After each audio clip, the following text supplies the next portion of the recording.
Hi friends, welcome to अंतिम प्रयास cues group. Friends, अगर आप बिहार दरोगा, BPSC, SSC, GD, railway, Indian army, navy तथा एयरफोर्स की तैयारी करना चाहते हैं तो हमारे डेली क्यूज से जुड़कर आप अपनी तैयारी को और बेहतर कर सकते हैं। फ्रेंड्स, डिस्क्रिप्शन में दिए गए व्हाट्सएप लिंक से आप हमारे डेली क्यूज में आसानी से जुड़ सकते हैं। यहाँ डेली टेस्ट के द्वारा आप अपनी तैयारी को और बेहतर कर पाएंगे। अगर आप हमारे चैनल पर नए हैं तो कृपया हमारे चैनल को सब्सक्राइब कर लें और हमारे अगले वीडियो को देखने के लिए बेल आइकन को प्रेस कर लें। हमारे आज के टेस्ट का विषय है सामान्य अध्ययन। आइए देखते हैं आज के टेस्ट का फर्स्ट क्वेश्चन। फर्स्ट क्वेश्चन है, सिविल सेवा में चयनित होने वाले प्रथम भारतीय कौन है? सिविल सेवा में चयनित होने वाले प्रथम भारतीय कौन है? सही उत्तर है सत्येंद्र नाथ टैगोर। सिविल सेवा में चयनित होने वाले प्रथम भारतीय हैं सत्येंद्र नाथ टैगोर। नेक्स्ट है, हंटर आयोग की स्थापना का क्या कारण था? हंटर आयोग की स्थापना का क्या कारण था? तो इसकी स्थापना का कारण था जलियांवाला बाग हत्याकांड। जलियांवाला बाग हत्याकांड की समीक्षा करने के लिए हंटर आयोग को गठित किया गया था और हंटर कमीशन का गठन किया गया था वर्ष 1919 ईस्वी में। नेक्स्ट है क्वेश्चन 3, सांप्रदायिक निर्वाचन प्रणाली को भारत में किस अधिनियम के माध्यम से लागू किया गया था? सांप्रदायिक निर्वाचन प्रणाली को भारत में किस अधिनियम के माध्यम से लागू किया गया था? सही विकल्प है विकल्प बी, मार्ले मिंटो सुधार 1909 के द्वारा। सांप्रदायिक निर्वाचन प्रणाली को भारत में मार्ले मिंटो सुधार 1909 के द्वारा लागू किया गया था। नेक्स्ट है, सती प्रथा किसके द्वारा प्रतिबंधित की गई थी? सती प्रथा किसके द्वारा प्रतिबंधित की गई थी? तो यह प्रतिबंधित की गई थी लॉर्ड विलियम बेंटिंग के द्वारा और सती प्रथा को बंद करने में राजा राम मोहन राय की विशेष भूमिका रही थी। सती प्रथा से जुड़ा एक और प्रश्न है कि मुगल काल का वह कौन सा शासक था जिसने सती प्रथा पर प्रतिबंध लगाया था? तो इसका उत्तर है कि वह औरंगजेब था। अगला क्वेश्चन देखते हैं, निम्न में से किस आंदोलन में महात्मा गांधी ने भूख हड़ताल का सर्वप्रथम प्रयोग किया था? वह कौन सा आंदोलन था जिसमें महात्मा गांधी ने भूख हड़ताल का प्रयोग सर्वप्रथम किया था? सही उत्तर है इसका अहमदाबाद हड़ताल। अहमदाबाद हड़ताल में महात्मा गांधी ने पहली बार भूख हड़ताल का प्रयोग किया था और यह अहमदाबाद मिल हड़ताल हुआ था वर्ष 1918 ईस्वी में। नेक्स्ट है क्वेश्चन 6, भारत में प्रत्यक्ष ब्रिटिश शासन कब प्रारंभ हुआ? भारत में प्रत्यक्ष ब्रिटिश शासन कब प्रारंभ हुआ था? सही उत्तर है इसका ऑप्शन डी, सिपाही विद्रोह के बाद। नेक्स्ट है, भारत में पोस्ट स्टाम्प का प्रचलन करने वाला गवर्नर जनरल कौन था? भारत में पोस्ट स्टाम्प का प्रचलन करने वाला गवर्नर जनरल कौन था? सही उत्तर है Lord Dalhousie. Lord Dalhousie. Next है, भारतीय राष्ट्रीय कांग्रेस के किस अधिवेशन में सर्वप्रथम तिरंगा लहराया गया था? भारतीय राष्ट्रीय कांग्रेस के किस अधिवेशन में सर्वप्रथम तिरंगा लहराया गया था? सही उत्तर है लाहौर अधिवेशन 1929 में। कांग्रेस के लाहौर अधिवेशन 1929 में सर्वप्रथम तिरंगा लहराया गया था। नेक्स्ट क्वेश्चन देखते हैं, किसके शासनकाल में भारत में विश्वविद्यालयों की स्थापना की गई? किसके शासनकाल में भारत में विश्वविद्यालयों की स्थापना की गई थी? सही उत्तर है लॉर्ड कैनिंग। लॉर्ड कैनिंग के समय। अगला क्वेश्चन है, भारत के किस रियासत में सर्वप्रथम हड़प की नीति का पालन हुआ? भारत के किस रियासत में सर्वप्रथम हड़प की नीति का पालन हुआ था? तो वह रियासत थी सतारा की। सतारा, ऑप्शन ए। और यह भी याद रखेंगे कि हड़प की नीति का पालन कराने वाला अंग्रेज गवर्नर था लॉर्ड डलहौजी और सतारा को इसने वर्ष 1948 ईस्वी में नेक्स्ट क्वेश्चन देखते हैं, महात्मा गांधी की टिप्पणी ध्वस्त हो रहे बैंक का उत्तर दिनांकित चेक किसके प्रस्तावों के संबंध में है? महात्मा गांधी की टिप्पणी थी कि ध्वस्त हो रहे बैंक का उत्तर दिनांकित चेक किसके बारे में कहा था महात्मा गांधी ने? तो यह महात्मा गांधी ने कहा था क्रिप्स मिशन के बारे में। क्रिप्स मिशन के बारे में, ऑप्शन बी। नेक्स्ट है क्वेश्चन 12, किसने कहा था देशभक्ति धर्म है और धर्म भारत के लिए प्यार है? यह किसने कहा था कि देशभक्ति धर्म है और धर्म भारत के लिए प्यार है? तो यह कहा था बंकिम चंद्र चटर्जी जी ने। Bankim Chandra Chatterjee, option B. अगला क्वेश्चन देखते हैं, निष्क्रिय प्रतिरोध सिद्धांत का पहला प्रतिपादक कौन था? तो इसका प्रतिपादक था अरविंद घोष। निष्क्रिय प्रतिरोध सिद्धांत का प्रतिपादक था अरविंद घोष। नेक्स्ट क्वेश्चन है 14 नंबर, किसने कहा था कि भारत की आत्मा गांवों में निवास करती है? या किसने कहा था कि भारत की आत्मा गांवों में निवास करती है? तो यह कथन है महात्मा गांधी जी का, ऑप्शन डी। नेक्स्ट है, बाल गंगाधर तिलक ने अपना राजनीतिक गुरु किसे मानते थे? बाल गंगाधर तिलक अपना राजनीतिक गुरु किसे मानते थे? सही उत्तर है दादा भाई नौरोजी को। नेक्स्ट है, निम्न में से किसको भारतीय पुनर्जागरण का पिता कहा जाता था? निम्न में से किसे भारतीय पुनर्जागरण का पिता कहते थे? सही उत्तर है राजा राम मोहन राय को। राजा राम मोहन राय को भारतीय पुनर्जागरण का पिता कहते थे। अगला क्वेश्चन देखते हैं, भारत छोड़ो आंदोलन के समय भारत का वायसराय कौन था? भारत छोड़ो आंदोलन के समय भारत का वायसराय कौन था? तो उस समय भारत का वायसराय था Lord Linlithgow. Lord Linlithgow, option C. Next question है 18 नंबर, जब ब्रिटिश भारत की राजधानी दिल्ली बनी उस समय वायसराय कौन था? जब ब्रिटिश भारत की राजधानी दिल्ली बनी थी उस समय वायसराय कौन था? तो उस समय वायसराय था लॉर्ड हार्डिंग द्वितीय। जब ब्रिटिश भारत की राजधानी दिल्ली बनी थी उस समय भारत का वायसराय लॉर्ड हार्डिंग द्वितीय था। नेक्स्ट है, किस गवर्नर जनरल के शासनकाल के दौरान भारतीय सिविल सेवा प्रारंभ की गई थी? किस गवर्नर जनरल के शासनकाल के दौरान भारतीय सिविल सेवा प्रारंभ की गई थी? तो यह प्रारंभ की गई थी कॉर्नवालिस के समय में। लॉर्ड कॉर्नवालिस के समय में भारतीय सिविल सेवा प्रारंभ की गई। नेक्स्ट है, द्वितीय आंग्ल मैसूर युद्ध। द्वितीय आंग्ल मैसूर युद्ध के समय गवर्नर जनरल कौन था? द्वितीय आंग्ल मैसूर युद्ध के समय गवर्नर जनरल कौन था? तो उसमें गवर्नर जनरल था Warren Hastings. Warren Hastings. Next है, अंग्रेजी शासन के दौरान भारत के आर्थिक दोहन के विचार का प्रतिपादन किसने किया था? अंग्रेजी शासन के दौरान भारत के आर्थिक दोहन के विचार का प्रतिपादन किसने किया था? सही उत्तर है दादा भाई नौरोजी ने। दादा भाई नौरोजी ने ब्रिटिश शासन के दौरान आर्थिक दोहन के विचार का प्रतिपादन किया था। नेक्स्ट है question 22, Sir Thomas Munro. Sir Thomas Munro किस भूराजस्व बंदोबस्त से संबंधित है? सर टॉमस मुनरो किस भूराजस्व बंदोबस्त से संबंधित है? सही उत्तर है रैयतवाड़ी बंदोबस्त से। रैयतवाड़ी बंदोबस्त से संबंधित है टॉमस मुनरो, ऑप्शन सी। अगला क्वेश्चन देखते हैं 23, यह कथन कि भारत और इंग्लैंड के आर्थिक हित प्रत्येक क्षेत्र में टकराते हैं। भारत और इंग्लैंड के आर्थिक हित जो है वो प्रत्येक क्षेत्र में टकराते हैं, यह किसका कथन है? यह कथन है जवाहरलाल नेहरू का। नेक्स्ट है, महारानी विक्टोरिया ने भारतीय प्रशासन को ब्रिटिश ताज के नियंत्रण में लेने की घोषणा कब की थी? महारानी विक्टोरिया ने भारतीय प्रशासन को ब्रिटिश ताज के नियंत्रण में लेने की घोषणा कब की थी? सही उत्तर है 1 नवंबर 1858 ईस्वी को। 1 नवंबर 1858 ईस्वी को। अगला क्वेश्चन है, आधुनिक इतिहासकार जिसने 1857 ईस्वी के विद्रोह को स्वतंत्रता की पहली लड़ाई कहा था कौन था? वह इतिहासकार जिसने 1857 ईस्वी के विद्रोह को स्वतंत्रता की पहली लड़ाई कहा था कौन था? तो वह था वीडी सावरकर। वीडी सावरकर ने 1857 के विद्रोह को स्वतंत्रता की पहली लड़ाई कहा था। नेक्स्ट है, भारतीय स्वतंत्रता आंदोलन का सरकारी इतिहासकार कौन था? भारतीय स्वतंत्रता आंदोलन का सरकारी इतिहासकार कौन था? सही उत्तर है एस.एन. सेन। एस.एन. सेन जो था वो भारतीय स्वतंत्रता आंदोलन का सरकारी इतिहासकार था। अगला क्वेश्चन देखते हैं 27, किस गवर्नर जनरल के काल के दौरान भारतीय राष्ट्रीय कांग्रेस बनी थी?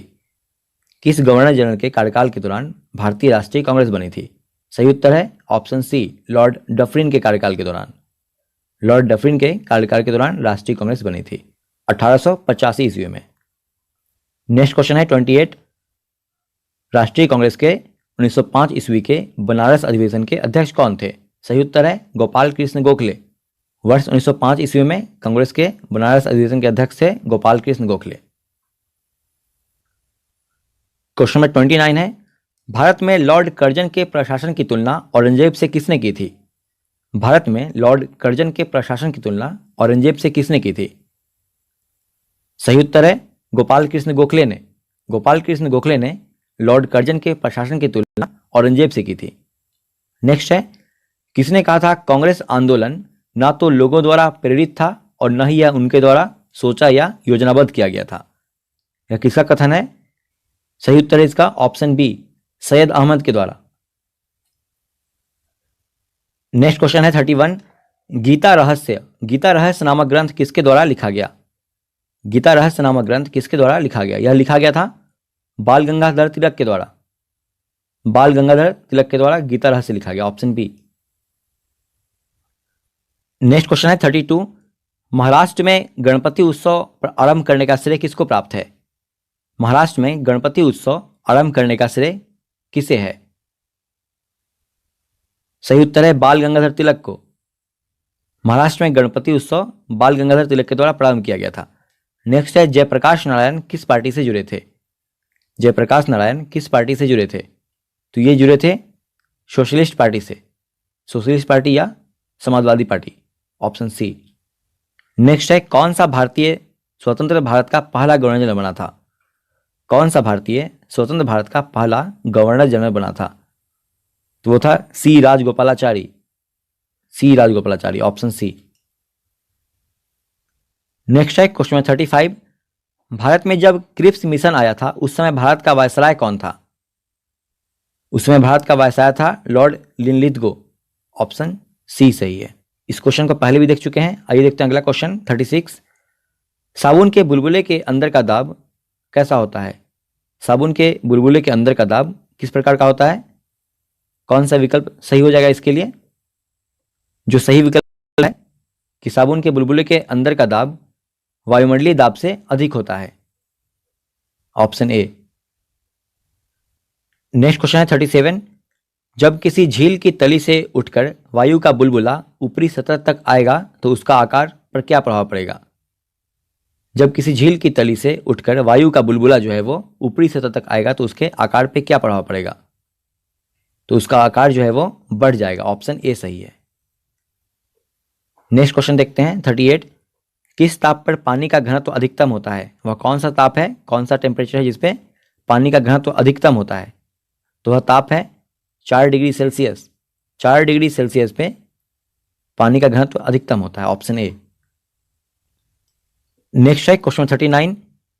पानी के एक ग्लास में एक बर्फ का टुकड़ा तैर रहा है। जब बर्फ पिघलती है तो पानी के स्तर पर क्या प्रभाव पड़ेगा? पानी के एक ग्लास में एक बर्फ का टुकड़ा तैर रहा है, जब बर्फ पिघलती है तो पानी के स्तर पर क्या प्रभाव पड़ेगा? सही उत्तर है इसका कि उतना ही रहेगा, पानी के स्तर पर कोई प्रभाव नहीं पड़ेगा, ऑप्शन सी। अगला क्वेश्चन है प्रकाश तरंगों के वायु से कांच में जाने पर जो चर प्रभावित होते हैं वे कौन से हैं? प्रकाश तरंगों के वायु से कांच में जाने पर जो चर वेरिएबल्स जो हैं वो प्रभावित होते हैं वे कौन से हैं? सही उत्तर है इसका तरंगदैर्घ्य और वेग। तरंगदैर्घ्य और वेग प्रभावित होते हैं, ऑप्शन डी सही है। अगला क्वेश्चन है 41। प्रकाश तंतु किस सिद्धांत पर कार्य करता है? प्रकाश तंतु किस सिद्धांत पर कार्य करता है? तो यह कार्य करता है पूर्ण आंतरिक परावर्तन के सिद्धांत पर। प्रकाश तंतु पूर्ण आंतरिक परावर्तन के सिद्धांत पर कार्य करता है, ऑप्शन ए सही है। नेक्स्ट है किसी वस्तु के त्रिविमीय प्रतिरूप को अंकित तथा पुनरावृत्त करने की तकनीक का नाम क्या है? तो इसका नाम है होलोग्राफी, ऑप्शन डी। अगला क्वेश्चन देखते हैं 43। दृष्टिपटल यानी कि रेटिना पर जो चित्र बनता है वह किस प्रकार का होता है? दृष्टिपटल या रेटिना पर जो चित्र बनता है उसकी प्रकृति कैसी होती है? तो उस चित्र की प्रकृति होती है कि वह वस्तु से छोटा होता है और उल्टा होता है। रेटिना पर बना हुआ चित्र जो है वो वस्तु से छोटा होता है और उल्टा होता है, ऑप्शन सी। अगला क्वेश्चन देखते हैं 44। प्रकाश का रंग निर्धारित होता है किसके द्वारा? प्रकाश का रंग निर्धारित होता है तो यह निर्धारित होता है प्रकाश के तरंगदैर्घ्य से, ऑप्शन बी। प्रकाश का रंग उसके तरंगदैर्घ्य से निर्धारित होता है। अगला क्वेश्चन है 45। सबसे कम वेवलेंथ वाला प्रकाश कौन सा है? सबसे कम वेवलेंथ यानी कि तरंगदैर्घ्य वाला प्रकाश कौन सा है? सही उत्तर है इसका ऑप्शन डी, बैगनी रंग का। बैगनी रंग के प्रकाश का तरंगदैर्घ्य सबसे कम होता है और लाल रंग के प्रकाश का तरंगदैर्घ्य सबसे अधिक होता है। यहाँ प्रश्न में है कि सबसे कम वेवलेंथ पूछ रहा है, इसलिए ऑप्शन डी को सिलेक्ट करेंगे। नेक्स्ट क्वेश्चन है 46। क्षितिज के समीप सूर्य एवं चंद्रमा के दीर्घ वृत्ताकार दिखाई देने का कारण क्या है? क्षितिज के समीप सूर्य एवं चंद्रमा के दीर्घ वृत्ताकार दिखाई देने का कारण क्या है? तो इसका कारण है अपवर्तन।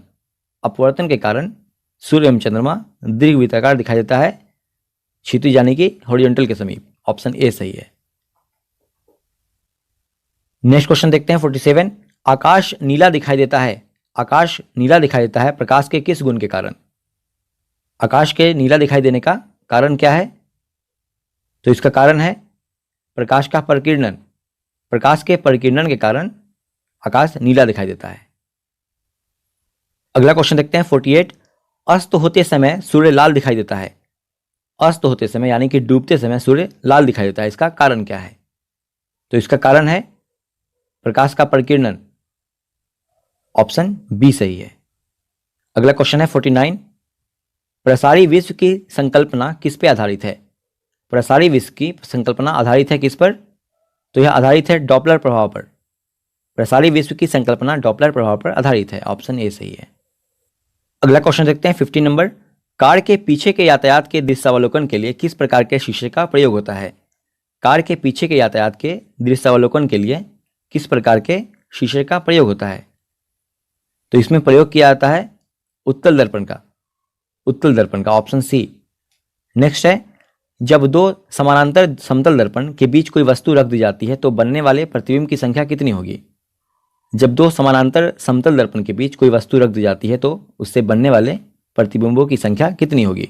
सही उत्तर है ऑप्शन डी, अनंत प्रतिबिंब बनेगा। अगला क्वेश्चन है 52। अधोलिखित में से कौन सा रंग इंद्रधनुष के मध्य में दिखाई देता है? इन चारों ऑप्शन में वह कौन सा रंग है जो इंद्रधनुष के मध्य में दिखाई देता है, बीच में दिखाई देता है? तो वह रंग है हरा रंग। हरा रंग इंद्रधनुष के बीच में दिखाई देता है। Option B. नेक्स्ट है क्वेश्चन 53। जल में वायु का बुलबुला, जल में वायु का बुलबुला जिसकी भांति व्यवहार करेगा वह कौन सा है? चारों ऑप्शंस में से जल में वायु का बुलबुला, जल में वायु का बुलबुला किसकी भांति व्यवहार करेगा? सही उत्तर है इसका अवतल लेंस की भांति। ऑप्शन डी, जल में वायु का बुलबुला अवतल लेंस की भांति व्यवहार करेगा। नेक्स्ट है, आंख के रेटिना की परंपरागत कैमरा के निम्नलिखित में से किस भाग से तुलना की जा सकती है? आंख के रेटिना की तुलना परंपरागत कैमरा के किस भाग से तुलना की जा सकती है? सही उत्तर है इसका ऑप्शन ए, फिल्म से। नेक्स्ट क्वेश्चन देखते हैं 55। भाप से हाथ अधिक जलता है अपेक्षाकृत उबलते जल से, ऐसा क्यों होता है? भाप से अधिक हाथ जलता है तुलनात्मक रूप से उबलते जल से, इसका कारण क्या है? तो इसका कारण है कि भाप में गुप्त ऊष्मा होती है। भाप में गुप्त ऊष्मा होती है। Option A. नेक्स्ट है, कितने डिग्री सेल्सियस एवं फ़ारेनहाइट तापक्रम पर समान होते हैं? कितने डिग्री सेल्सियस एवं फ़ारेनहाइट तापक्रम समान होते हैं? सही उत्तर है ऑप्शन डी, -40 डिग्री पे। -40 डिग्री पे सेल्सियस और फ़ारेनहाइट तापक्रम समान होते हैं। अगला क्वेश्चन है, स्वचालित इंजनों हेतु निम्नलिखित में से कौन सा एक हिम विरोधी के तौर पर प्रयुक्त होता है? स्वचालित इंजनों में हेतु निम्नलिखित में से कौन सा एक हिम विरोधी के तौर पर प्रयुक्त होता है? सही उत्तर है इसका option B, ethylene glycol. Ethylene glycol. Next है, परम शून्य ताप क्या है? परम शून्य ताप क्या है? सही उत्तर है इसका ऑप्शन बी, परम शून्य ताप वह ताप है जो सैद्धांतिक रूप से न्यूनतम संभव तापमान है। सैद्धांतिक रूप से न्यूनतम संभव तापमान को परम शून्य ताप कहते हैं। Option B. अगला क्वेश्चन है 59। जब बर्फ पिघलती है तब इसके आयतन पर क्या प्रभाव पड़ता है? जब बर्फ पिघलती है तो इसके आयतन पर क्या प्रभाव पड़ता है? तो इसका आयतन जो है वो घट जाता है। बर्फ के पिघलने पे इसका आयतन घटता है। ऑप्शन बी सही है। नेक्स्ट क्वेश्चन है 60 नंबर। मंदरिया और तेजरिया, मंदरिया और तेजरिया शब्दावली किससे संबंधित है? तो ये शब्दावली जो है वो संबंधित है शेयर बाजार से। Option D. अगला क्वेश्चन 61। कमरे को ठंडा किया जा सकता है, कमरे को किस प्रकार ठंडा किया जा सकता है? कौन सा विकल्प सही है? जो सही विकल्प है वह है विकल्प बी, संपीड़ित गैस को छोड़ने से। संपीड़ित गैस को कमरे में छोड़ने से कमरे को ठंडा किया जा सकता है। अगला क्वेश्चन देखते हैं 62। जब पानी में साधारण नमक मिला दिया जाता है तो पानी के क्वथनांक और हिमांक बिंदु पर क्या प्रभाव पड़ेगा? जब पानी में साधारण नमक को मिला देते हैं तो पानी के क्वथनांक और हिमांक बिंदु पर क्या प्रभाव पड़ेगा? सही उत्तर है इसका ऑप्शन डी, पानी का क्वथनांक बढ़ जाएगा और इसका हिमांक बिंदु घट जाएगा। अगला क्वेश्चन है 63। थर्मस बोतल में पेय पदार्थ को कुछ समय तक उसी ताप पर रखने के लिए उसकी दीवारों पर निम्न में से किसकी परत लगाई जाती है? थर्मस बोतल में पेय पदार्थ को कुछ समय तक उसी ताप पर रखने के लिए उसकी दीवारों पर किसकी परत लगाई जाती है? तो जिसकी परत लगाई जाती है वह है रजत परत यानी कि चांदी की परत लगाई जाती है थर्मस के बोतलों की दीवारों पर। नेक्स्ट क्वेश्चन देखते हैं 64। गर्म मौसम में पंखा चलाने पर आराम महसूस होता है, इसका कारण क्या है? गर्म मौसम में पंखा चलाने पर आराम महसूस होता है, इसका कारण है हमारा पसीना तेजी से वाष्पीकृत होने लगता है, इसलिए आराम महसूस होता है। ऑप्शन बी सही है। अगला क्वेश्चन है 65। जब पानी को 0 डिग्री सेल्सियस से 10 डिग्री सेल्सियस तक गर्म किया जाता है तो इसके आयतन पर क्या प्रभाव पड़ता है? जब पानी को 0 डिग्री सेल्सियस से 10 डिग्री सेल्सियस तक गर्म किया जाता है तो इसके आयतन पर क्या प्रभाव पड़ता है? सही उत्तर है पहले घटता है और तब बढ़ता है। ऑप्शन डी सही है। आप जानते हैं कि 4 डिग्री सेल्सियस पे पानी का घनत्व अधिकतम होता है, इसीलिए 0 डिग्री सेल्सियस से 10 डिग्री सेल्सियस तक जाने में पहले इसके आयतन जो है वो ज़्यादा कंडेंस हो जाएगा, 4 डिग्री सेल्सियस तक इसका आयतन घटेगा और 4 डिग्री सेल्सियस से आगे बढ़ने पे और जैसे जैसे यह 10 डिग्री सेल्सियस की ओर बढ़ेगा इसका आयतन बढ़ता जाएगा। फ्रेंड्स, आगे के जो भी प्रश्न है प्रश्न संख्या 66 से 100 तक में करेंट अफेयर्स, रीजनिंग और गणित के प्रश्न शामिल हैं, जिन प्रश्नों को हम लोगों ने अपने व्हाट्सएप ग्रुप पे हल कर लिया है। आइए अब आज का रिजल्ट देख लेते हैं। हमारे आज के टेस्ट का विषय था सामान्य अध्ययन और कुल 100 प्रश्न थे जिनके 100 मार्क्स निर्धारित किए गए थे।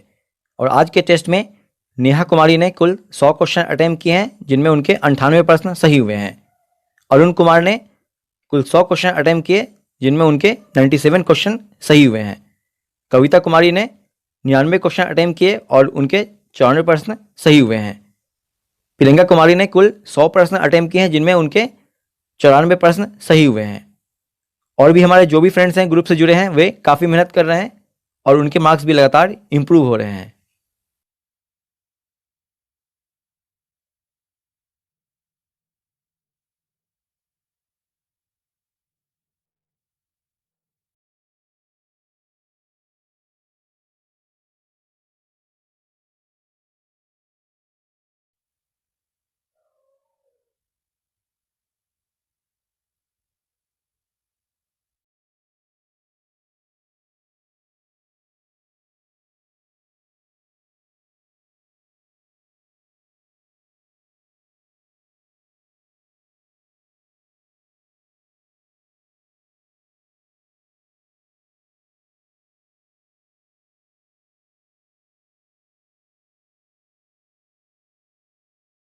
ओके फ्रेंड्स, मिलते हैं अगले टेस्ट के साथ।